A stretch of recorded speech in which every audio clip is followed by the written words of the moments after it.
Hey everybody, it's Jeff. If you've been listening for long, you know that here at Your Move, we are all about helping people make better decisions. In fact, did you know that adults make an average of 35,000 decisions per day? Big or small, decisions add up, and they play a huge role in where you find yourself right now. And that's why we created the Your Move app, a destination for better decision making that puts you on track for your desired future. Your time, your money, your happiness, it's all on the table. Download the free Your Move app for on-demand access to Your Move episodes, application ideas, and ways to connect further. Search for Your Move with Andy Stanley in the App Store to get started.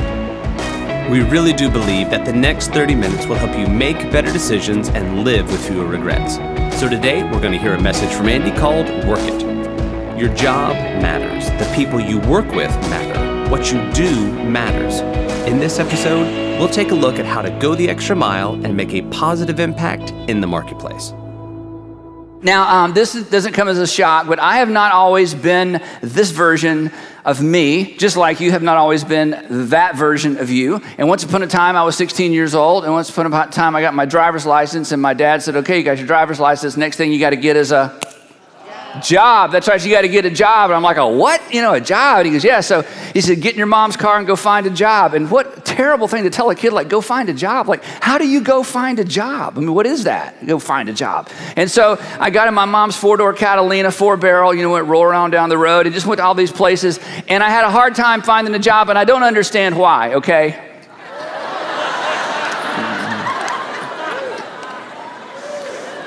See, when I sat down with my kids and we watched Napoleon Dynamite, I didn't think it was funny. Eventually, I got my first job at a grocery store. How many of you have ever worked at a grocery store? There you go. Yes, but I didn't just work in the grocery store. I worked in the meat department of the grocery store. My job, I know, I didn't eat hamburger my whole senior year of high school. It's like, you shouldn't eat that. I make that. You should not eat that, okay? Then my next great job was at a plaque company. And it really should have been, if there was such thing as reality TV, this would have been like the first reality TV show or perhaps the first version of The Office. Because everybody in this place I worked was a character except for one girl. Her name's Dana, and she was like normal. Everybody else was like a character. I'm serious, okay? The guy that owned the place was probably in his early 60s maybe or late 50s, and he had sort of become a Christian later in life, and he was a little bit, as you may have heard said, he was kind of oversaved. Michael Jr. says, you ever heard about people who are oversaved? They become a Christian later in life and they feel like they have to make up for all of it. So they take like 20 years of Christianity and cram it into about 3 years, and they're so saved. It's like, okay, we know. So he found these bumper stickers. I don't know if you've ever seen these. Honk if you love Jesus. This was like a big deal in the 70s, honk if you love Jesus, okay? So he found some of these and he put one on his car and he put one on his wife's car. And then he decided to put one on the back of the delivery truck that Clarence drove. And didn't tell Clarence, okay? Because it's a company truck. And Clarence is not overly saved. Clarence is just in a bad mood and just sleeps until the truck's loaded. And so we're in there one afternoon, I'll never forget, and Dana was there, and Clarence comes in, and he's so mad, and we're thinking the truck broke down. What happened, Clarence? He said, these Atlanta drivers down and everybody's honking at me. Everywhere I go, they're honking, honking, honking. He said, I just rolled down my window. He said, I just flipped them all off. I was sick and tired of everybody honking their horns at me. And I'm like, I'm telling you, that's just one story. I could sit here for 30 minutes and tell you stories. Everybody in there was a character. And so anyway, we took the sticker off of the truck, honk if you love Jesus, rolling out that window. Okay, so anyway, but the point of all this is all of us have had just interesting jobs, haven't we? And not interesting jobs, jobs we look forward to, jobs where we learned a lot, jobs where we had great bosses, jobs where everybody was a character, jobs that really could have been sitcoms or reality TV. We've all had these jobs, and now this is the coolest part about my career. Now I'm the boss. And it is really fun to be the boss. In fact, I'm the boss of our organization. Now, you don't think of me as a boss, but I'm a boss. We have like 400 plus employees, and I'm like the boss of an organization of 400 plus employees. So we're like a mid-sized company, One of the things you learn about work real quick is everybody answers to somebody, right? Everybody answers to somebody. There is no pure autonomy. Everybody answers to somebody. So a part of the employment process or the hiring process, we have lots of questions. Like your organization, you have lots of questions. And one of the cool questions that we ask people is this, and this is kind of a cool question. Here's the question. What have you done Now, this is a great question because this isn't what was your previous job or what did you used to do or what was your title or what was your job description at the previous place of employment. This is a good question. This is something for you to think about. And if my talk gets boring, you can just go back to this question because this is a good question for you to think about. This question is designed to find out, okay, we know you've worked some places. We know you held down a job. We know you got a paycheck. But have you done anything? Like, did you make something better? Did you improve something? Did you start something? Have you done anything besides just your job? That's a good question. And then here's the other question. I like this one even better. And this is going to be the jumping off point for what we're going to talk about tonight. This is something to think about. Knowing what you know about you, would you hire you? Knowing what you know about you, would you hire you?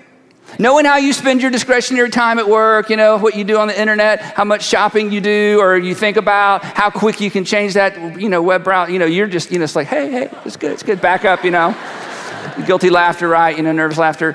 When you think about your work habits, when you get there, when you leave, what you do, how productive you actually are, knowing what you know about you, would you hire you? Now, when we think about work and we think about a question like this, there's a tendency to sort of prioritize what we think is important work and what we don't think is important work. And Jesus has some very specific things to say about work. And one of them, as we're going to discover tonight, is this, that no matter what you do, no matter what your job is, no matter what your career is, no matter if you're hourly or you're a career or you're graduate school, and you're good to go, no matter what your job is, your job matters because the people you work with matter. And your job matters, your work matters because the people you work with matter. And your job, get this, actually matters to God because the people you work with matter to God. Now, this is a little bit of shift in our thinking about work because when we think about work, we think about what we do and how much we make and where it's taking us, and all of those are very, very valid concerns. They're real valid concerns. I have 3 kids, 2 are in college, 1 just graduated, he's working, and I assure you, I'm very interested in what he's doing and how long he's going to do it and how much he makes. All that's extremely important. But as you figure out how to climb whatever ladder you're trying to climb, if you're a Christian, there's another layer of consideration when it comes to work, and it's simply this, that no matter what you do, it matters to God. It matters to God because the people you work with matter to God. And when you are in their presence and when you are working with them, you play a very, and this is hard for us to remember, you play a very important role in their life. Let me say that again. You play a very important role in the lives of the people that you work with. And the reason I say that is because of something Jesus said that if you grew up in church, you've heard many, many times, but I want to narrow the focus of the application of what he said to the marketplace because this has extraordinary implications when we think about work. And here's what Jesus said. You've probably heard these words before. He said, you are the light of the world. You are the light of the world. You are the light, or you're the revealer. You're going to reveal something to the people you work with. You are the light of the world. Now, when we think world, we think globe. We think world, are you kidding? But here's the thing. World in this context, in the context we're going to talk about, is your sphere of influence. And you have 3 primary spheres of influence. You have family, you have friends, and you have work. You have family, and you have no influence over them, right? You tried. That's why you're gone. You left. So gotta go. And you don't want them to have any influence over you. That's why you moved to the big city. Just kidding, right? There's family, there's friends, and there's work. And most of us in this season of our lives spend as much, and in most cases, more time with the people we work with than the people that we play with, and oftentimes even the people that we live with. And so when you think about your 3 spheres, your influence, the sphere of work, is so extremely important because your best hours, and this drives me crazy, honestly, as a parent, my best hours were given to what I do at work. And so Jesus says, okay, let me put this in context. You are the light of the worlds in which you have influence. And one of your primary worlds is the marketplace. So we could say this, you are the light of the marketplace. That's what you are. Now, the thing is, when you go to work, you don't think this, I don't think this, we just think, what do I do? How much am I being paid? How long do I have to stay? And can I get a promotion? Or I love this job and I hope I don't lose it. And Jesus says, that's great. But while you are there, there's something else going on. You are, if you are my follower, you are the light of the marketplace. And then he goes on, you've heard this. He says, let your light shine before others that they may see your good deeds. That is, you're going to do stuff and they're going to see it, and glorify your work ethic and promote you. It's not in there, but that's why we go to work, isn't it? I go to work, then shine my light, do a really, really good job, that they may see my good deeds. Have you noticed? That was my report. Were you there for my presentation? Make sure you get that in on time. Make sure they know it's my idea. They may see my good deeds. You see how well I cleaned up after everybody else? That they might see my good deeds and glorify my work ethic. Oh my gosh, we're so glad we hired you. Oh my gosh, I wish you'd come early. I would hire 10 of you. You're like the greatest employee I've ever had. Glorify your work ethic and promote you. And you know what? I think you should go for all of this. Jesus' point is, if you're my follower, along with this isn't either or, this is not either or, this is both and. While you are there, while you're demonstrating an extraordinary work ethic, and while you're getting promotions, and while you're working for raises, and while you're trying to get your boss's job, along with all of that, I want you to do your work in such a way that people see, not just what you believe, see your good deeds.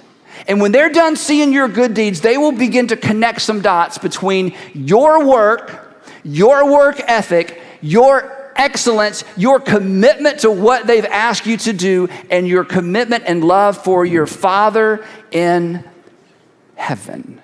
That your light would shine before others, that they might see your good deeds and glorify your Father in heaven. Now, Jesus said something else, again, that's not specifically work-related, but again, when you think about your three spheres, this clearly applies to your work. Maybe you've heard this before. You've heard about second-mile service. You've heard about going the second mile. You may not know that imagery, that word picture actually came from the New Testament. It actually came from something Jesus taught. Because in Jesus' day, a Roman centurion, some people say a Roman soldier, but a Roman centurion for sure could force any non-Roman citizen, especially in a conquered land, a Roman centurion could force any non-Roman citizen to carry something a mile in any direction, and you had no choice in the matter. And so, when people would see the Roman soldiers packing up and about to go somewhere, everybody scatters because they don't want to be handpicked. Hey, carry this. I can't make you carry it the whole way, but by law, you have to carry it a mile. And so Jesus, dipping into this culture that they were so familiar with, creates an imagery that we use even to this day. And here's what he said. He said, if anyone forces you, because they can force you, if anyone forces you to go 1 mile, go with them 2 miles. To which, we're going to say, okay, what if you say, if anyone forces you to go 1 mile, go 1 mile, but have a good attitude? You could do that. Go 1 mile and smile. Go 1 mile and don't complain. Jesus says, no, I want them to see something in you. So I want you at the end of mile 1, when they say, okay, you can put it down, I want you to say, no, I would like to volunteer to carry this another mile. So that the person you're carrying this for will look at you and think, what is up with you? Jesus said, here's what I'm getting at. I want you to shock them with your response. I want you to shock them with your behavior. And again, he's talking about people who are being forced in a culture that we can't even imagine. And then we come to our 21st century work world and we bring this within the context of work and we realize there's extraordinary application here. So here's what that looks like. If anyone hires you to go 1 mile, you go 2. That whatever they ask you to do, you do more. Oh, so I'll get a raise, so I'll be noticed for my work ethic. Well, yeah, that's part of it. But Jesus says, ultimately, I'm after something more than that. I care about the people you work with. Your work matters because the people you work with matter, and I want you to serve and function as a light within the marketplace, which means you have to do something that gets their attention and then connect the dots between your second mile service and the fact that you're a follower of me. Wow. So bottom line is your work matters to God because the people you work with matter to God. Now, I could just stop there and you'd say, it's pretty good, write that down. I'm not going to do it, but I wrote that down. That's good. You don't tell somebody about that. So Jesus takes this idea of you're the light of the marketplace, second mile service, do something that connects the dots between the fact that you're my follower and that's why you work so hard. That's why you make things better. That's why you don't complain. That's why you have a better attitude than everybody else. Help them connect those dots. Then he makes this so simple that we can't possibly miss it. And in fact, in one statement, and again, this is a very famous statement. There's not a person listening, there's not a person here tonight or today who or watching who has never heard this before. This is so common. But listen to these very, very common, these very familiar words of Jesus and think about it within the context of what you do Monday through Friday or what you do 6 or 7 days a week, whatever days that you work. Here's what he said. And let me just say one more thing before we get to it. Okay, again, we can't imagine this. There's no middle class in the first century, none. There's an upper class that is so upper you can't even get close to them. There is a lower class that's so poor they can barely eat. And then there are slaves everywhere. This is a culture that is driven by slavery. And Jesus says the following, which I'm telling you, it's a little bit offensive to me and to you. Imagine how offensive this was to his audience. But here's the thing, and if you're a Christian, you should know this. It was this kind of teaching that changed the world, literally. The reason that Christianity survived the first century was not just, the miracles of Jesus and the stories about Jesus. The reason Christianity survived the first century is because first century Christians did this stuff. And it was so second mile, and it was so unusual, and it was so, are you kidding me? And it was so, what's up with you?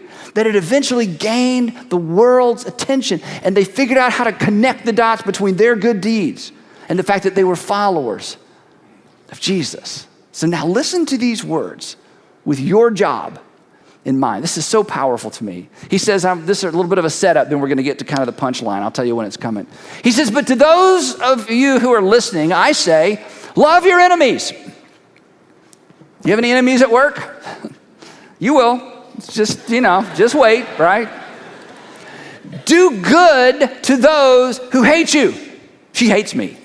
Why does she? She just hates me. Jesus says, well, go do good. No, she hates me. I know. So go do good, but she hates me. Jesus is like, I know. You see, we're going to get to this in a minute. If everybody that she likes does good to her, she's not going to notice. It's when somebody she hates does good, she notices. Oh, yeah. Say, okay, follow. Do good to those who hate you. Bless those who curse you. Pray for those who mistreat you. Now, let me just give you a heads up. I've been a Christian a long time, and I've been doing what I'm doing for a long time. Nobody does this. I mean, we don't even pray for the people we like. Jesus says, this is important. Jesus says, I want you to view those who appear to be against you in a completely different way, and I want you to treat them differently than the other people that they treat them.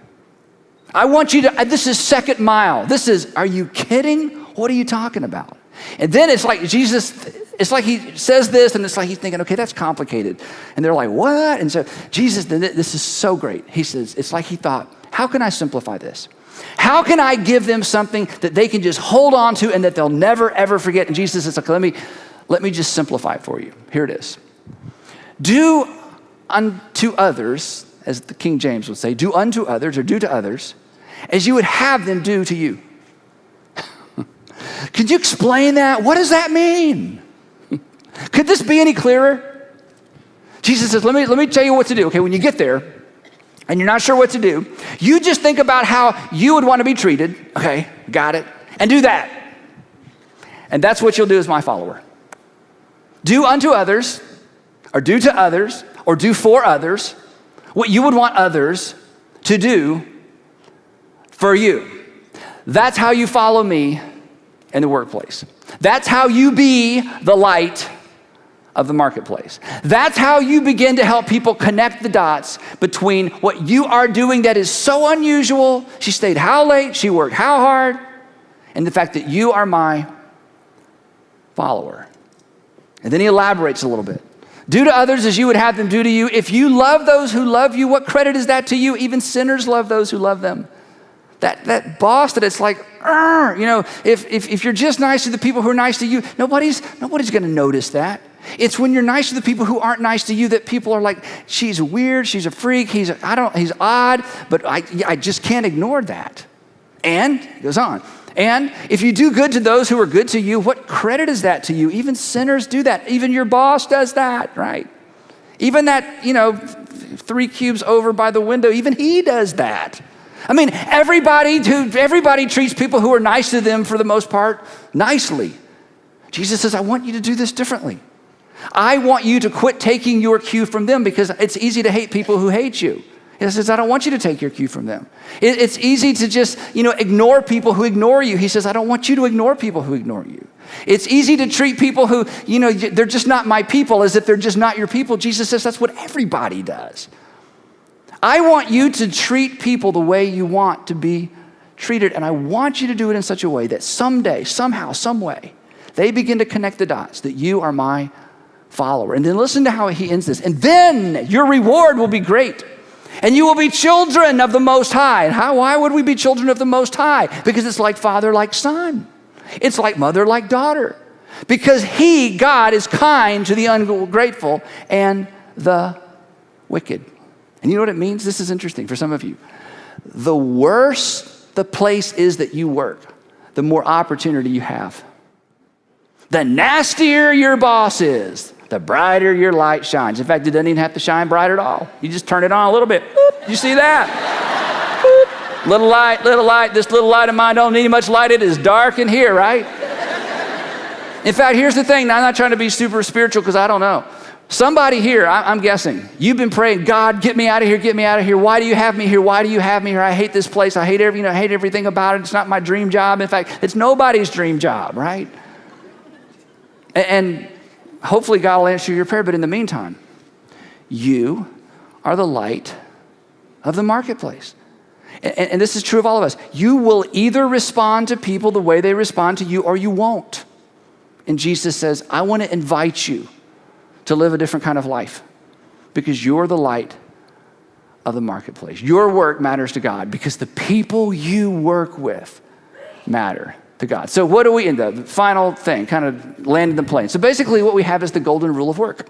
That's what we have. It's the golden rule of work. The golden rule of work is, we've already said it, work unto others as you would have others work unto you. Boss unto others as you would have others boss unto you. Manage unto others as you would have others manage unto you. Any salespeople in here? Selling anybody? Salespeople sell? Yeah, there you go. Yeah. Sell unto others as you would have others sell unto you. Now let me say something about this sales thing a second, because I know I've been around a while. I know it's like, Andy, okay, you don't understand. See, if we were honest, we wouldn't sell any of our product. Our product, our industry thrives on dishonesty, okay? So if I was like to be, it's like, okay, before we sign this, I need to disclose some things. First of all, I'm gonna need a job right after we finish this conversation. That's my first disclosure, because when my boss finds out what I'm about, I get that. And here's the powerful thing about being a Christian, about being a Jesus follower. I'm telling you. If you're in one of those industries and your conscience bothers you every time somebody signs, or, as you think about what you do, you think, I kind of live in a world of lies, and I kind of live in a world of, half-truths, and I kind of live in a world of, I hope they don't find out, but if they do, they've told me what to say in case if you live in that world, here's what I would encourage you to do. I would encourage you to bring that to God and say, God, until you find me another place to work, would you show me how to honor you in an industry, to honor you in a company, to honor you with a product that is rarely ever presented in a way that's honoring to you? And God will answer that prayer. In fact, one of my favorite stories in all the scriptures about this is the story of Daniel. You can read it in the Old Testament. It's in the book of Daniel. Easy to find, And Daniel finds himself in a very similar situation. I'll let you read the story for yourself. But Daniel puts God to the test. And Daniel does something very, very, very interesting that is instructive on how to survive a hostile situation when you are being required to do something that goes against your conscience. And God honored Daniel's faithfulness, even though he did not remove Daniel from a place where he was being forced to compromise almost every single day. Barista unto others as you would have others barista unto you, right? And here's the last one. Let's fill in the blank. What do you do? What's your job? What does it look like to do whatever you do unto others as you would have others do whatever you do unto you? Now, one more thing about this. This is so huge. In work world, and you know this, in work world, the reason this golden rule is so important, work unto others as you would have others work unto you, the reason this is so important is because in work world, your tendency and my tendency, the tendency is always to treat those beneath us the way we were treated by those above us. There is always going to be the tendency to treat those beneath you the way you were treated by those above you. That now it's your turn. Now it's your turn to have a bad attitude. Now it's your turn to be the boss. Now it's your turn to get your way. And Jesus says, not my followers. You do not take your cue from the people around you. You take your cue from your heavenly Father.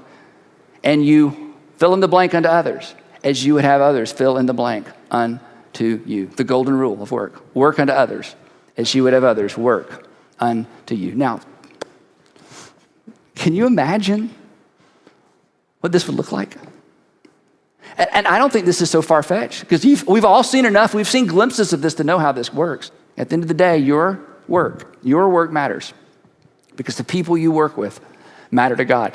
The people you work with matter to God so much, and this is hard to believe. The people you work with matter to God so much that He put you there as a light to that world. So starting tomorrow, bring your energy to work early. Bring solutions. Quit responding to people the way they respond to you. You're better than that. Tomorrow, shock somebody with how far you're willing to walk with them and for them. Shock them. Tomorrow, shock somebody with how far you are willing to walk for them or with them. And if you get confused, you're not really sure what to do, and you forget everything else I said, you simply remember this. As a follower of Jesus, my responsibility is to work unto others as I would have others work unto me. And Jesus says, if you do, then your reward will be great, and you will be a child of the Most High, because you have now done unto others as your heavenly Father once did unto you. Thanks so much for listening to Your Move. Don't forget to check out the new and improved Your Move app. Unlike most things in life, it's free. Take Your Move with you on the go and make better decisions a part of your everyday. More people and more cities making better decisions could change culture as we know